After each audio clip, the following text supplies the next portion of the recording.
Yeah, when we're watching our younger guys have a rough start, and we've had that. I mean, you're going to have it, all the veterans too, and then be able to turn the page like that. You know, they flashed it up there earlier that on the board how he had 3 in a row, I think.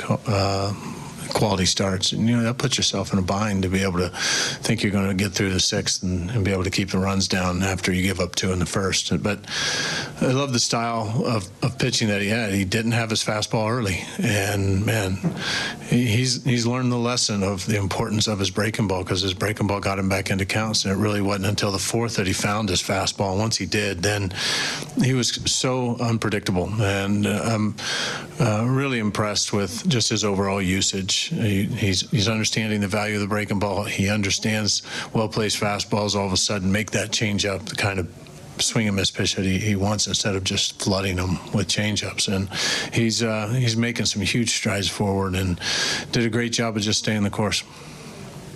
Before the game, we talked about how Salvy kind of has 5 weeks of pent-up energy. Were you seeing that tonight? Yeah, he says he's really fresh and looked like it today. That ball was smashed. That's one of the hardest hit balls you're going to see.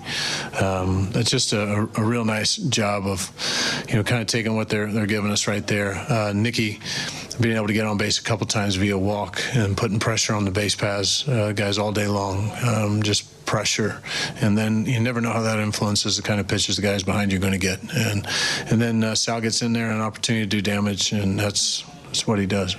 What did you think with that ball right away? I mean, did you think it was out, double? Yeah, Salvy called homer, so I believed him. They had plenty of looks at it, and it was a situation. I didn't know how it was going to work. I was just more concerned about placement of runners, and Bobby, you would think, would certainly be able to score on that. It's just a matter of where they put Sal, which, way he went around first, probably going to put him on second. But I was glad they got a good enough look to realize the call stood. How did these plays occur late, but Nate Eaton made 2 grabs, right? Yeah. What did you think? Yeah, Eaton, for a guy that hasn't solely played the outfield, this is a guy who's been an infielder, I think even caught in the catch in college. But watching his first couple steps and how quick he got on top speed and the efficiency of the routes, both of those were tough plays. He's got a plus arm too. The guy can really throw, so he's going to be fun to watch in the outfield. They took good at bats.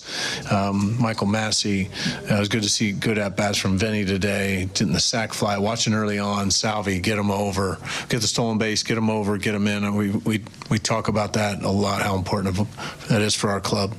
But a lot of the young guys putting together good at bats in big situations.